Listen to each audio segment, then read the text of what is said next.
Hace 2 meses, mi cliente David llegó a mi consulta, con una mirada cargada de preocupación. Se dejó caer en la silla y con voz temblorosa me confesó que algo no encajaba en su relación con María. Aseguraba que no tenía pruebas irrefutables, pero su instinto le gritaba con fuerza que algo andaba mal, que quizás ella le estaba engañando, pero cada vez que intentaba aclararlo con ella, obtenía respuestas que parecían sensatas y terminaba sintiéndose un paranoico por siquiera sospecharlo.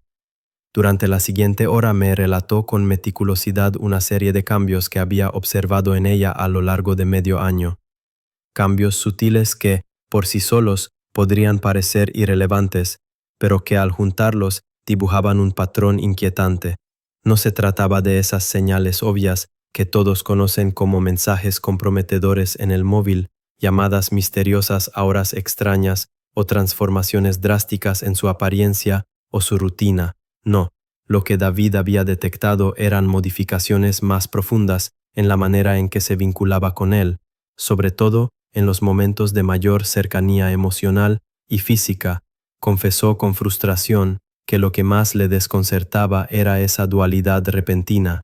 A veces ella parecía incluso más afectuosa que nunca, como si intentara compensar algo, pero en otros momentos, especialmente cuando estaban a solas, era como si estuviera ante una desconocida. Ese contraste había encendido todas sus alarmas, aunque él mismo dudaba de su criterio.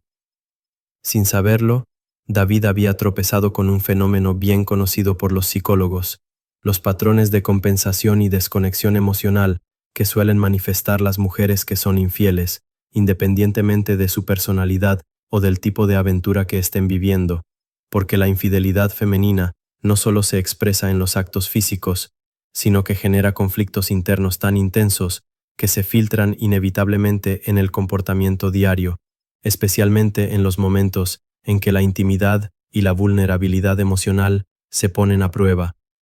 La razón de que estos patrones se repitan con tanta consistencia no es mágica ni misteriosa, sino profundamente psicológica. La infidelidad en mujeres suele implicar un conflicto entre su deseo innato de conexión emocional profunda y la traición que están cometiendo contra ese mismo vínculo primario.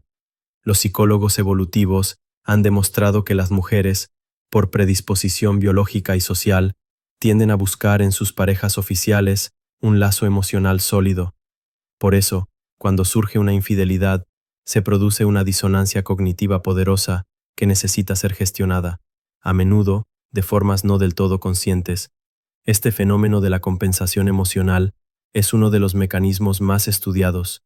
La mujer infiel, atormentada por la culpa, tiende a mostrarse exagerada y suele alternarse con momentos de desconexión emocional, frialdad o evasión, generando un vaivén emocional que confunde profundamente a la pareja oficial.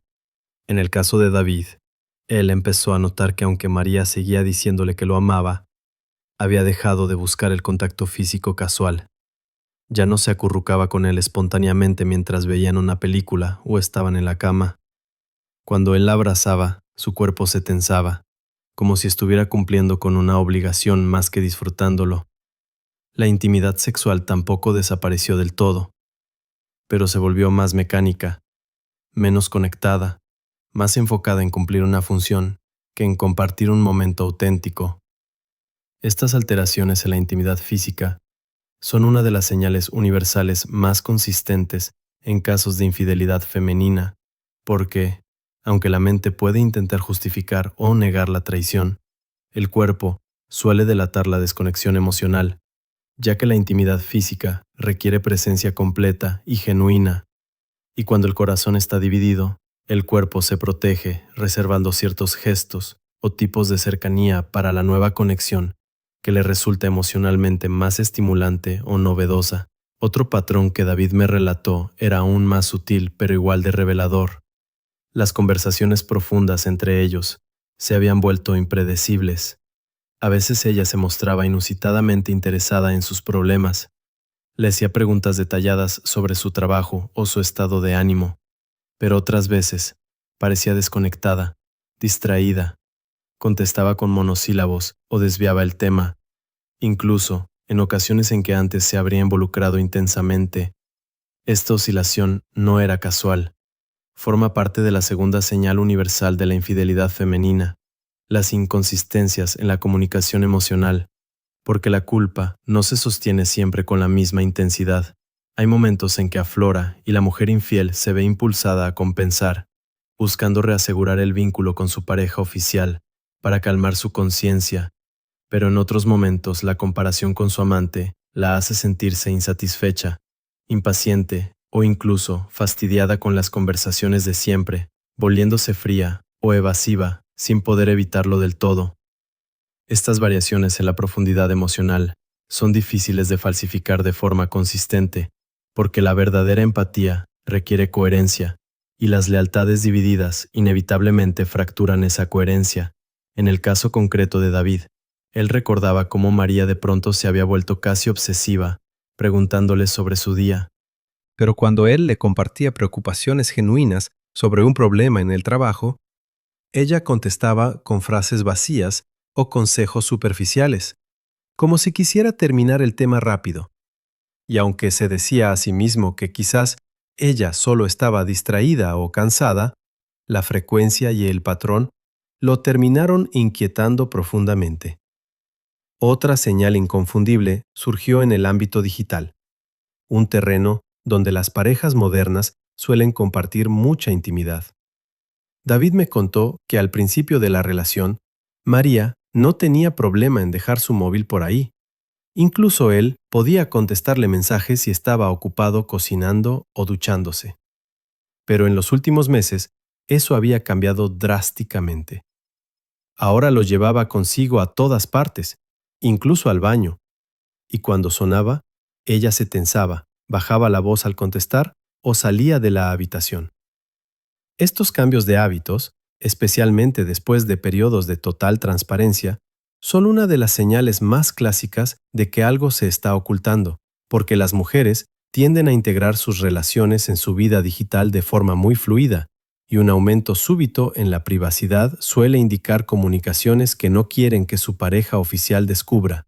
No necesariamente tiene que ser pruebas explícitas de infidelidad, como mensajes románticos obvios. Basta con que la naturaleza de esas conversaciones sea incompatible con la lealtad esperada en la relación, para que surja la necesidad de ocultarlas.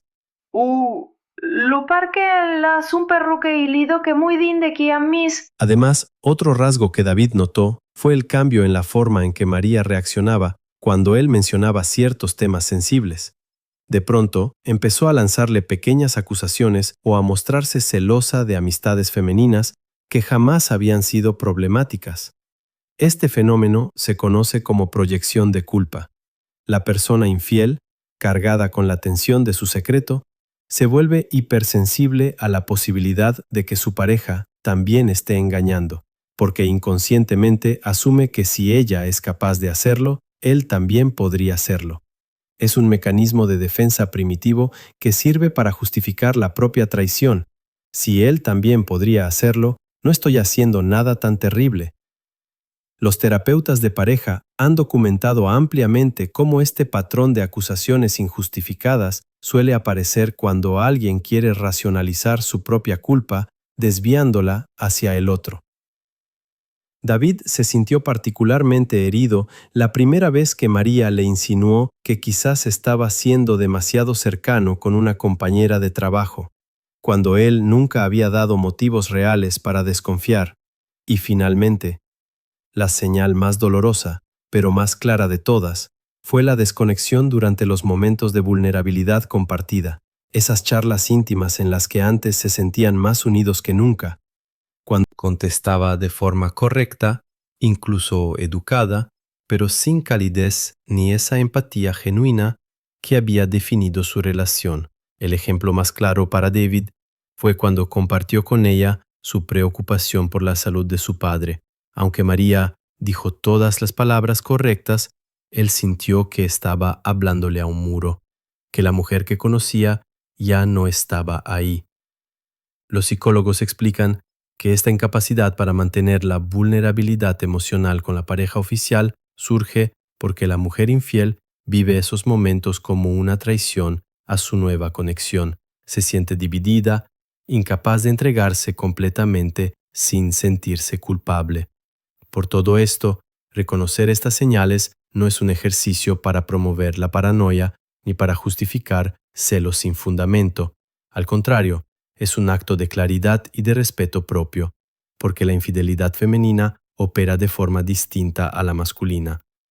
Mientras muchos hombres logran compartimentar aventuras físicas sin demasiado conflicto interno, las mujeres suelen involucrarse emocionalmente de forma más profunda, creando tensiones que inevitablemente se filtran en su relación oficial. Por eso es tan importante el enfoque estoico a este problema.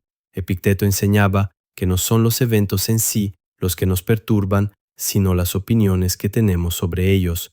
Y esto significa que cuando percibes estas señales, tu tarea no es reaccionar con ira ciega o con miedo paralizante, sino observar con calma, recopilar información objetiva y evitar las conclusiones apresuradas. El discernimiento es vital.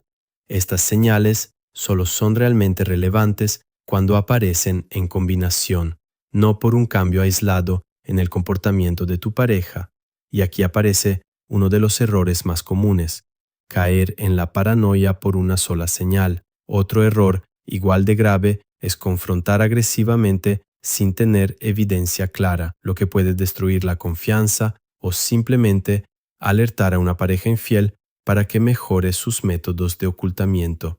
Y un tercer error muy común es la negación voluntaria ante múltiples señales, porque aceptar la verdad a menudo implica tomar decisiones difíciles sobre el futuro de la relación.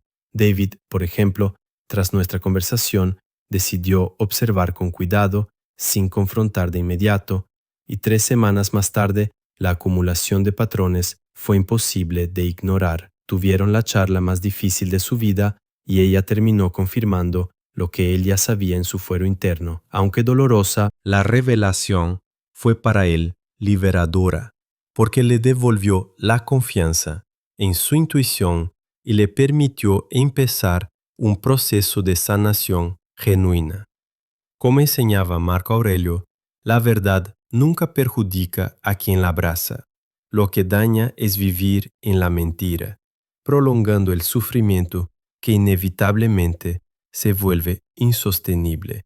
Por eso el objetivo de entender estas señales no es atrapar a tu pareja en una mentira, sino proteger tu bienestar emocional y cultivar relaciones basadas en la honestidad y la autenticidad, incluso si eso significa aceptar la pérdida o el cambio, porque una relación construida sobre la negación está destinada a colapsar de formas mucho más destructivas. Y al final de todo, el verdadero regalo de este conocimiento no es la seguridad absoluta de descubrir o prevenir la infidelidad, sino la capacidad de ver las cosas como son, de confiar en tus percepciones sin convertirte en prisionero de ellas, y de responder desde la calma, la dignidad y la verdad, construyendo o reconstruyendo vínculos más sólidos, más reales y más humanos.